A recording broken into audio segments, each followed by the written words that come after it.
저는 야구를 정말 좋아해요. 야구 보는 걸 정말 좋아하는데요. 미국에서는 샌프란시스코 자이언츠를 정말 좋아했었습니다.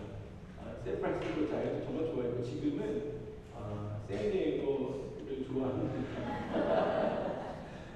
한국에서는 LG 트윈스 팬이었습니다. 그래서 보시는 것처럼 지난 그 사무실이었어요. 제가 먼저 사무실 쓰던 곳이었는데 이만큼 LG 트윈스를 좋아했어요. 그래서 뒤에 깃발을 달아놓고 있을 만큼 야구를 좋아했었습니다. 근데 샌디에고 그 파드레스 보니까 하성킴 정말 잘하고 있더라고요. 지난주에 보니까 그랜드슬램까지 달성할 정도로 자매님도 무슨 얘기 하나 보고 계신데 관심 가져주십시오. 한국인이 엄청 잘하고 있습니다. 저를 따라서 최지만이 여기 샌디에고에 따라왔잖아요. 저를. 그래서 그것도 무슨 얘기 모르시죠? 아무튼 두 명의 한국인이 샌디에고 파드레스에서 뛰고 있습니다. anyways 무슨 얘기하고 싶냐면요. 야구 얘기를 제가 꺼낸 이유가 있어요. 야구를 이렇게 보다 보면 코칭 스태프들이 얼마나 중요한가를 느낄 때가 있어요. 코칭 스태프에 따라서 그 경기를 이기기도 하고 지키기도 하기 때문이에요. 야구 투수 교체, 야구에서 투수 교체 타이밍이 얼마나 중요하냐면 그 경기를 이길 수 있는가 없는가를 판단을 하는데 그 결정을 누가 합니까? 네, 코치가 해요. 감독이 결정을 합니다. 투수 코치를 내보내죠. 바꾸자라고 해요. 그래서 모든 그 감독이 어떤 타이밍에 어떤 선수를 기용하는가 결정을 합니다. 주장가족 여러분, 우리의 인생의 감독이신 하나님께서 행하시는 일에도 타이밍이 중요한 역할을 합니다. 여러분의 인생에도요, 하나님께서 기가 막힌 타이밍에 기가 막힌 하나님의 방법으로 일하시는 거예요. 투수도 교체하시고요, 선수도 교체하시고, 사람도 보내시고, 천사도 보내시고, 하나님을 감독으로 삼으셔서 여러분들이 그 감독의 말씀에 순종하시면, 그 감독의 말씀에 순종하시면 승리하시는 삶 살 수 있다라는 것입니다. 바울에게 그 일이 일어나요. 2년 전쯤에 바울이 에베소 지방에서 가서 복음을 전하려고 했어요. 전하고 싶었어요. 그게 그의 의였죠. 이렇게 하면 될 것 같았어요. 얼마나 좋아요. 굉장히 좋은 플래닝을 가지고 있었어요. 자기가요. 그런데 하나님께서 그 길을 막으세요. 가지 말라는 거예요. 그리고는 어디로 보내셨어요? 마게도냐로 가라는 거예요. 그때 바울이 이렇게 고백해요. 성령 하나님에게 순종하고 마게도냐로 건너가서 라고 고백합니다. 그리고는 거기 가서 뭐 했습니까? 빌립보 교회와 데살로니가 교회를 세우고, 그리고 나서 고린도에 이르러 1년 반 동안 머물면서 계속해서 교회를 세워가기 시작합니다. 교회의 철치 플랜팅을 계속 하기 시작합니다. 그리고 그 이후에 갔던 길을 다시 되돌아와서 안디옥으로 오는 길에는 바울이 잠깐 에베소에 들립니다. 그리고 고린도에서 예수님을 믿기 시작한 브리스길라와 아굴라를 다시 데리고 갑니다. 그런데 브리스길라와 아굴라는 안드로니고와 유니아와 함께, 여기서 유니아는 저의 첫째 딸 이름입니다. 혹시 모르실까봐 잠깐 언급해드려요. 안드로니고와 유니아와 함께 성경에서 대표적인 신실한 부부 사역자예요.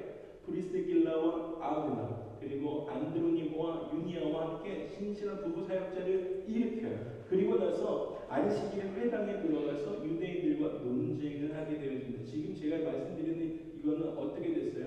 자기가 가고 싶어 했던, 복음을 전하고 싶었던 그곳으로 에베소 지방으로 가지 못하고 하나님께서 길을 트신 이후에 일어나는 모든 일들이 일어나고 있는 중인 거예요.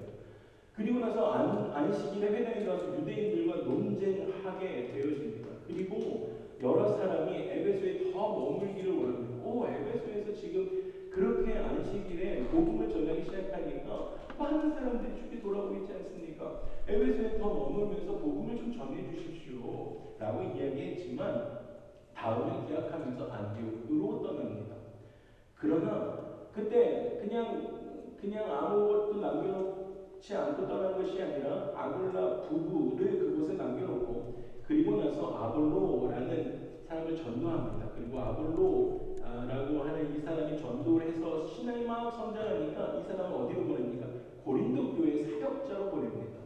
그리고 거기서 성도들과 함께 섬기게 합니다. 얼마 후에 바울은 이전에 교회를 세웠던 부르기아와 갈라디아 지방을 거쳐서 에베소에 다시 돌아오게 됩니다. 그리고 거기서 어떤 제자, 오늘 우리가 성경에 읽었던 그 어떤 제자들을 만나요. 12명쯤 되더라. 그랬던 그 어떤 제자들까지 만납니다. 에베소로 처음에 가고 싶었는데 못했는데 그 우여곡절 끝에 어떤 제자들까지 오는 거예요. 지금 이 많은 일들이 있었죠. 이 어떤 제자들을 만나게 돼요. 이 모든 여정 속에서 바울은 성경의 증거를 통해서 이 어떤 제자들을 만나는 여기까지 왔을 때 어떤 제자를 만났을 때 뭐라고 성경에 증언하는 줄 아십니까? 바울이 성령의 인도하심을 따랐다라고 이야기합니다. 그러니까 이 과정이 엄청 길었잖아요. 에베소 가고 싶었는데 못 가게 하시더니 마게도냐로 오게 하시더니 엄청나게 많은 교회를 세우고 많은 이것 가지고 우리 성경 공부를 많이 하지만 그리고 저희는 그리스 터키도 한번 가셔야 되겠지만 이 과정들을 보셔야 되겠지만 근데 자기 인생의 감독자이신 그 성령 하나님의 말씀을 들은 이유가요 어떤 제자들을 만나기 위해서였다라는 거예요. 그러면 오늘 우리는 뭘 좀 봤으면 좋겠어요. 왜 어떤 제자들을 성령 하나님께서 만나게 하셨을까라는 거예요. 왜 만나게 하셨을까? 그리고 그는 그 성령 하나님, 인생의 감독자이신 성령 하나님의 말씀에 순종할 수밖에 없었을까라는 것을 좀 살펴보고 싶습니다. 한국 예수전도단 유스 위더 미션 YWAM을 사역 시작하신 한국의 오대원 목사님이 저에게 강의해 주셨던 적이 있어요. 저도 YWAM에서 사역을 했으니까요. 데이비드 E. 라스 목사님이신데요. 제가 한국에 사역할 때 이런 이야기를 들려주신 적이 있어요. 목사님 한 집회에 가셨대요. 성령의 역사가 뜨거우셨다는 것입니다. 그리고는 성령님께서 이렇게 저처럼 이렇게 집회를 중이신데 앉아 계셨어요. 근데 말씀을 전하기 위해서 이렇게 앉아 계신 거죠, 밑에. 근데 하나님이 계속 마음에 감동을 주시는 거예요. 목사님한테. 데이빗, 오늘 모든 회중이 내 앞에 잠잠하기 원한다. 라는 마음의 감동을 계속 주시는 거예요. 그래서 오대원 목사님도 이제 하나님께 계속 이렇게 여쭙는 거예요, 마음으로. 하나님, 이 많은 인원이 어떻게 그렇게 잠잠할 수 있겠습니까? 그리고 제가 준비한 설교는 어떻게 하고요? 이렇게 물은 거예요. 그리고 하나님께 순종하라라는 그 마음을 주셔서 찬양이 끝나고 말씀 순서가 돼서 이렇게 단에 올라오셨어요. 그래서 이렇게 말씀하셨다고 합니다.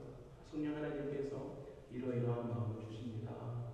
그리고 하나님을 묵상하시면서 침묵하십시다. 라고 말씀하시고 내려가셨어요. 그러니까 그날 모인 성도님들이 1000명인지 2000명인지 정확히 모르겠어요. 그런데 모든 숫자가 하나님 앞에서 침묵하기 시작하는 거예요.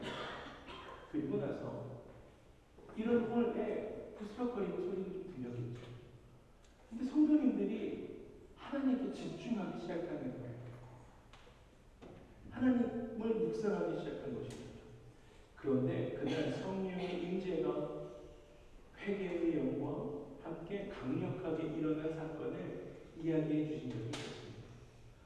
그래서 이곳 저곳에서 회개하기 시작하는 것, 기도하기 시작하고 어떤 사람은 찬양하기 시작하고 그래서 하나님을 예배하기 시작하는 거예요. 그래서 정말 큰 하나님의 임재가 어떤 유명한 목사가 설교하지 않아도 성령님께서 사역하실 수 있도록 하나님께서 사역하실 수 있도록 오대원 목사님이 내려가시고 성령 하나님께서 운행하실 수 있도록 자리를 주셨던 말씀을 해주신 적이 있습니다. 여러분 만약에 오대원 목사님이 민감하게 성령님께 순종하지 않았다면 자기 삶의 감독자이신 하나님의 말씀을 듣지 않았다면 하나님의 열심보다 자기의 열심으로 당연히 자기가 올라와서 설교하고 자기 시간입니다. 올라와서 그냥 설교하고 마무리하고 찬양하고 내려가면 내 인생의 감독 되시는 성령 하나님 앞에 그렇게 하지 않았다면 전혀 다르게 그냥 흘러갔었을 것입니다. 그런데 하나님의 역사는 그렇게 보지 못했을 것입니다. 그런데 하나님 앞에 순종하기 시작했을 때 하나님의 역사를 볼 수 있었다라는 것입니다. 제자이니까 이 책을 쓰신 후안 카를로스 오르티스 목사님 계십니다. 후안 카를로스 오르티스 목사님 9월은 그 가을인데요. 가을은 또 독서의 계절인데 지금 제가 우리 장로님들하고 이렇게 그 이번 달부터 독서 모임을 시작하려고 하는데 이 책을 좀 생각 중입니다. 제 책이니까 제가 좋아하는 책인데 이런 일화가 나와요. 이 책에 어느 날 그 설교를 하기 위해서 오르티즈 목사님이 강대상 뒤에 이렇게 앉아 있는데 이 책에도 그 당시에는 미국도 마찬가지지만 아르헨티나 분이신가 그렇죠. 이분 남미 분이신데 근데 남미에도 라디오 생방송이 이 예배 때 이제 같이 진행이 됐던 거예요. 사랑이라는 시리즈 설교를 하고 있었는데 근데 성령 하나님께서 이 후안 카를로스 오르티즈 목사님에게 아주 강력하게 감동을 주시는 거예요. 뭐라고 말씀하시냐면 이 책에 나오는 얘기예요. 너 오늘 그 설교하지 마라 라는 거예요. 이 시리즈 설교니까 이게 쉽지 않잖아요. 하지 마라. 그래서 그 이제 오르티즈 목사님이 이제 성령 하나님께 이렇게 기도를 했답니다. 성령님, 이거 시리즈 설교입니다. 이제 모르시나 본데 이게 지금 라디오 생방송으로 나가고 있습니다. 이제 이렇게 기도를 했답니다. 그런데도 성령 하나님께서 너 그 설교하지 마라 라고 이렇게 동일하게 말씀을 하셨다라는 거예요. 그런데 이제 현실적으로 순종하기가, 이 감독의 말에 순종하기가 어려운 거예요. 이제 많은 성도들과 교회 스태프들과 그리고 라디오에서 이제 시그널 음악이 막 나오고 있고 목사님의 등단해야 될 차례가 되어서 1000명의 목사님을 쳐다보고 있었고 시그널 음악이 끝났습니다. 목사님 소리가 나오기를 막 기다리고 있었어요. 그런데 후안 카를로스 오르티즈 목사님은 순종하기로 결정했습니다. 강대상으로 나오셔서 이렇게 말씀하셨어요. 여러분 오늘 설교는 서로 사랑하라입니다. 라고 말씀하시고 들어가셔서 앉으셨어요. 그랬더니 성도들이 뭐야 무슨 일이야 저기 뭐야 이렇게 하고 이제 웅성웅성 되기 시작하셨어요. 다시 분위기를 좀 다시 올라오셨어요. 그래서 여러분 오늘 설교는 서로 사랑하라입니다. 하고 다시 들어가서 앉으셨어요. 난리가 났죠.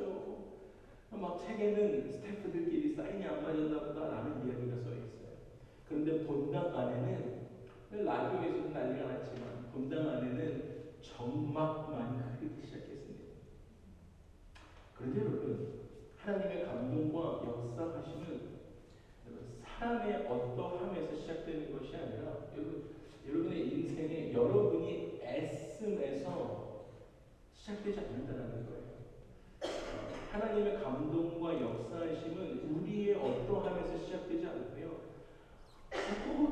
모두 가만히 하나님께 집중하기 시작할 때 공동체 안에서 성령 하나님께서 역사하기 시작하셨다라는 것입니다. 그 공동체가 1000명이 넘는 사람이 모두 다 하나님 앞에 집중하면서 가만히 머물기 시작할 때 하나님께서 역사하기 시작하셨다라는 것입니다. 저는 소망합니다. 우리 공동체도 사람에게 집중하는 공동체가 아니라 하나님께 집중하는 공동체가 되길 주님의 이름으로 축복합니다. 그렇게 그 교회에 한참 정막이 흐른 뒤에 앞에 앉아 계신 어떤 분이 옆에 있는 분에게 예수님의 이름으로 사랑합니다 라고 고백하기 시작했어요. 우리도 한번 해요. 옆에 있는 분에게 예수님의 이름으로 사랑합니다 하고 고백하실까요?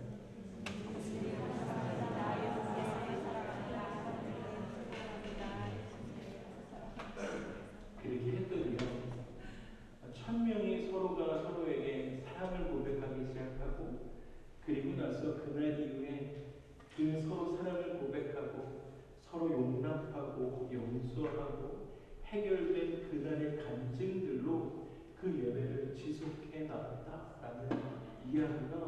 그 책에 적혀하고 있었습니다.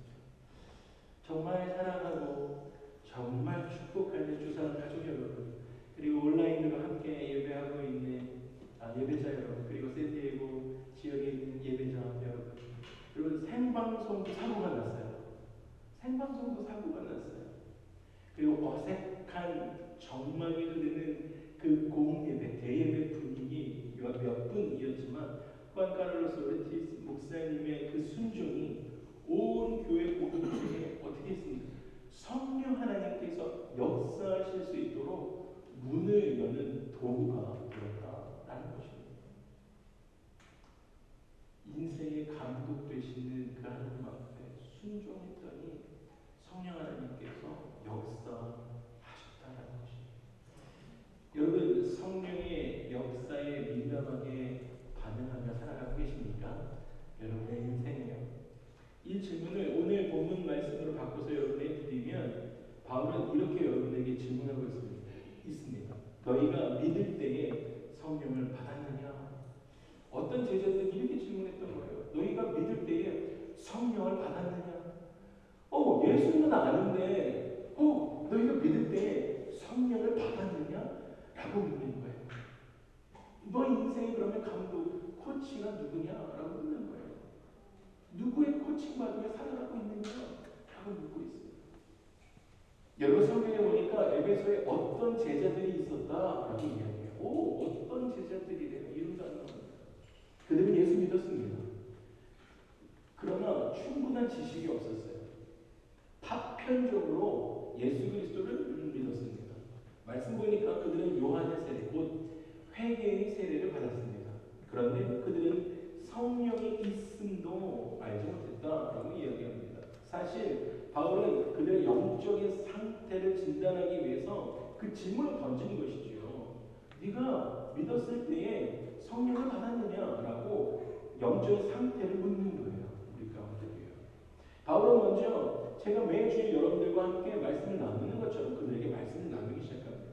그리고 그들이 말씀을 듣고 어떻게 변화되기 시작합니까? 주 예수의 이름으로 세례를 받습니다. 세례를 받아요.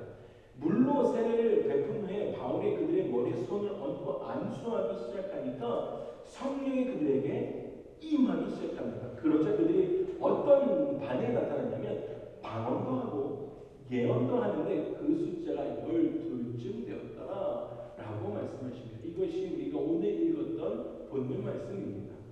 우리가 지난주 주중에 생명의 삶 묵상하셨던 것처럼 바울은요 3개월 동안 그의 삶에 계속적으로 회당에서 하나님 나라에 대해서 가르쳤습니다. 복음 전파했어요.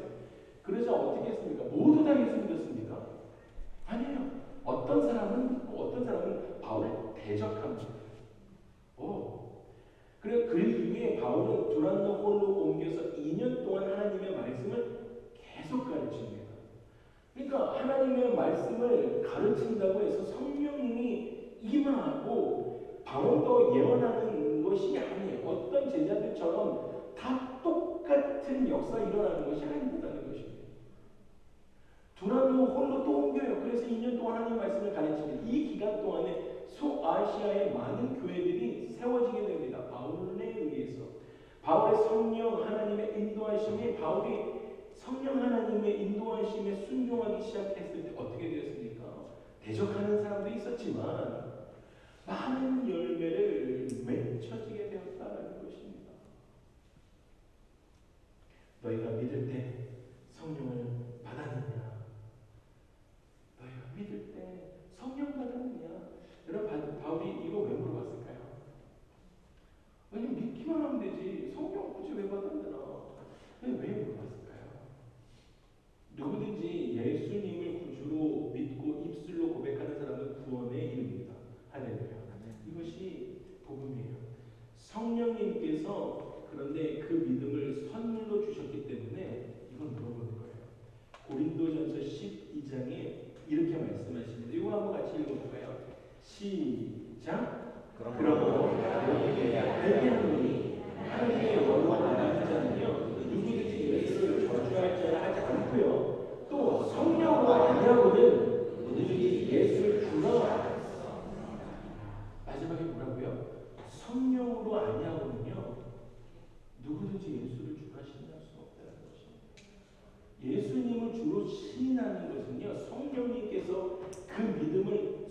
주시는 거예요. 할렐루야. 우리의 믿음을 성령 하나님께서 선물로 주신 줄 믿습니다. 그러나 예수님을 주로 고백하는 선에서 머물며 살아가는 것은 안 되는 거예요. 이건 넘어서 뭘로 가야 됩니까? 성령의 충만함을 받으며 살아가야 되는 것이에요. 성령님께서 믿음을 고백하게 하시는 그 선물 주셨군요. 그래서 내가 예수 믿음을 살아갑니다. 어떤 제자들처럼요. 거기 머물지 말라는 것이죠. 그 다음은 뭐라고? 성령 충만함을 살아가야 되는 거예요. 예수님의 제자들은요, 부활하신 예수님을 주와 그리스도로 믿었습니다. 그래서 사도행전 1장 4절에서 5절 보니까 예수님은 그들에게 이렇게 말씀하십니다. 예루살렘을 떠나지 말고 내게 들은 바 아버지의 약속하신 것을 기다려라. 요한은 물로 세례를 베풀었지만 너희는 몇 나이에 못 되어서 성령으로 세례를 받으리라 라고 말씀하십니다. 성령 세례를 다른 말로 하면 성령 충만입니다. 성령 충만입니다. 여러분, 왜 예수님을 믿는 사람이 성령 충만함을 계속 유지하며 살아가야 될까요? 여러분, 우리가 나는 그리스도인입니다. 릴리즌 칸에다가 크리스찬 이렇게 우리는 쓰면서 살아가요. 그런데 그냥 거기서 머무는 것이 아니라 왜 성령 충만함을 유지해야 할까라는 거예요. 이유는요, 오늘 이영 집사님 말씀하셨던 것처럼 계속 기도해 주셨던 것처럼 이 세상에서 영의 사람으로 어떤 것이 옳고 어떤 것이 거짓이고 죄악인지 분별하며 살아가기 위해서다라는 것이에요. 크리스천으로 이 성령으로 우리가 계속 충만하지 않으면요, 어떤 것이 죄인지 알 수 없어요. 흐릿해지기 때문입니다.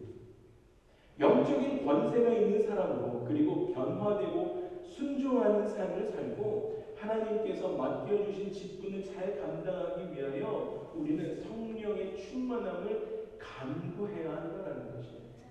매일매일의 삶에 성령 충만함 없이는 살아갈 수가 없다는 것입니다. 여러분, 내가 그리스도인인데 세상과 구별되는 거 없어요. 내가 그리스도인인데 세상의 소리도 구별을 잘 못한다고 생각해 보십시오.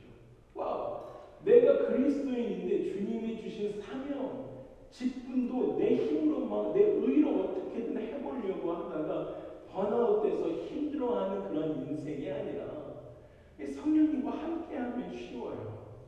감독의 말, 코치의 말 들으면 쉬워요. 이렇게 하라 그러면 하면 되고, 멈추라 그러면 멈추면 되거든요. 힘들어하는 삶이 아니라 성령님의 도우심을 구하며 살아가는, 감독과 코치의 코칭 받으며 살아가는 그런 신앙생활을 오늘 바울이 에베소 교회에 이야기하고 있다라는 것입니다. 오늘 본문이 그 이야기예요. 에베소 교회에 그렇게 살아가십시오. 여러분, 그러면 어떻게 성경이 말하는 성령의 충만함, 성령의 세례를 받을 수 있을까요? 첫 번째는 예수님을 우리의 구세주와 하나님으로 받아들이셔야 합니다.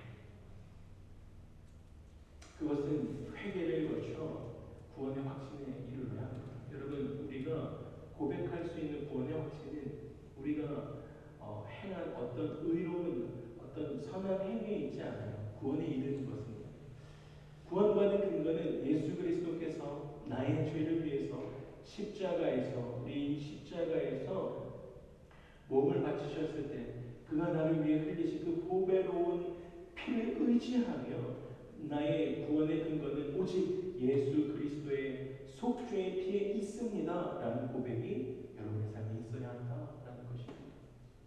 그것 하시고 그리고 나서 성령의 충만함으로 나가시죠. 두 번째는 데일리 삶에 죄를 단념하셔야 됩니다. 죄를 단념하셔야 돼요. 회개하다라는 것은요, 내가 회개하다라는 거 있잖아요. 회개는 과거형이에요. 죄를 짓고 내가 회개하겠습니다라는 것은 과거형이에요. 근데 내가 죄를 단념하겠다라는 것은, 이런 결심은 현재와 미래를 향하는 것입니다. 그러니까 여러분 지금 결정하시는 거예요. 내가 죄를 단념하겠다라고 결정하는 거예요. 회개는 뭐라고요? 과거형. 죄를 단념하겠습니다. 내가 앞으로 이런 삶을 살겠습니다. 라고 마음이 결정하는 건 현재와 미래형이다라는 거예요. 여러분, 죄를 범하고 있는 사람과 성령님이 동행하실 수 없어요. 권사님들이 대답 제일 잘해주셔서 너무 좋아요. 설교할 때 얼마나 편한지 몰라요. 너무 감사해요. 없어요. 죄를 범하고 있는 사람과 성령님이 동행하실 수 없기 때문에 내가 죄를 단념하겠습니다 라는 그 마음의 결정이 있어야 된다는 것입니다. 그래서 죄를 자백하면 믿으시고 의로우신 하나님께서 우리의 죄를 사해 주시기 때문입니다. 세 번째는 성령의 충만함을 받기 위해서는 하나님께 우리가 전적으로 의탁하다 맡겨드려야 하는 거예요. 성령님은요, 순종하는 사람에게 임하시기 때문이에요. 성령 하나님이 순종하는 사람에게 임합니다. 감독 코치진도 순종하는 사람을 기용해요. 선수도 잘 기용합니다.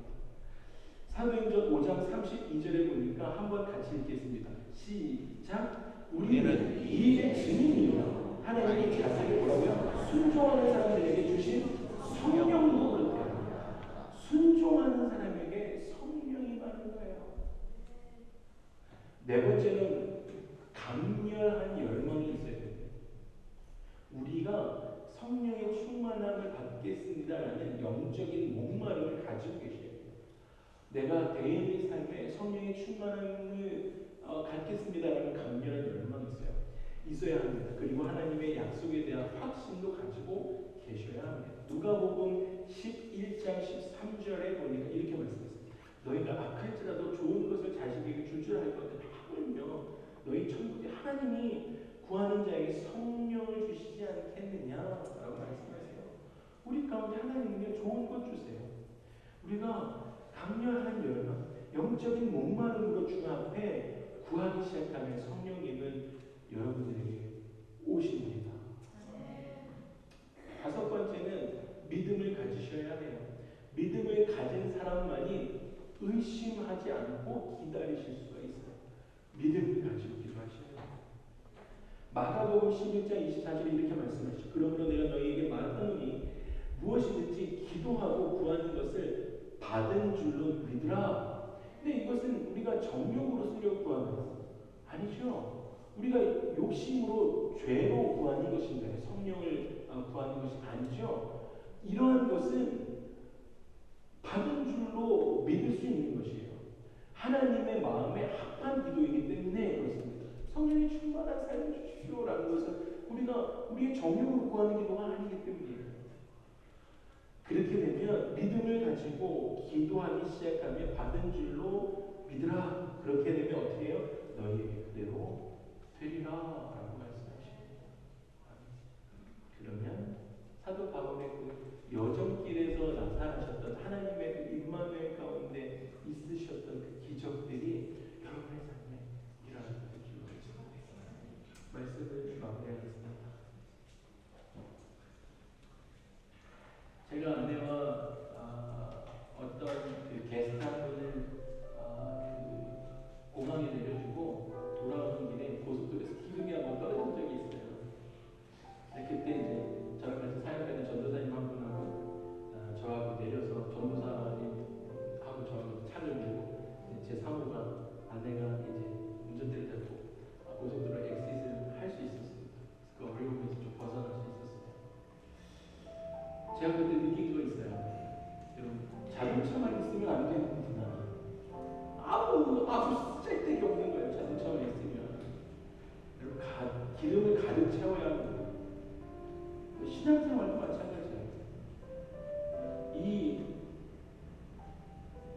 험하고 악한 세상에서 여러분의 삶을 지키고 여러분의 가정을 지키고 여러분 자녀들 지키기 위해서는요, 여러분 우리는 성령으로 충만함을 받아야 합니다. 여러분, 기름 채우지 않은 기름 없는 자동차는 아무 쓸모가 없는 거예요. 성령으로 충만되어 있지 않은 크리스천은 앞으로 갈 수가 없어요. 고갈되는 거예요. 조금만 가면 드레인 아웃 돼가지고요. 앞으로 갈 수가 없어요. 훈련되어 있지 않으면 안 돼요. 예수님은 제자들에게 이렇게 말씀하셨잖아요. 몇 날이 못되어 너희가 성령으로 세례를 받으리라. 여러분 우리 가운데 말씀하셨어요. 여러분 몇 날이 못되어 여러분들 가운데 성령으로 세례를 받으리라 라고 말씀하셨어요. 여러분 며칠이 걸리든지 몇 달이 걸리든지 간에 우리는 간절한 소원을 가지고 성령 세례를 갈망하여야 합니다. 성령 세례는요, 성령의 충만한 삶은 선택사항이 아닙니다. 반드시 여러분의 삶 가운데 계속적으로 성령의 충만함을 입어야 합니다.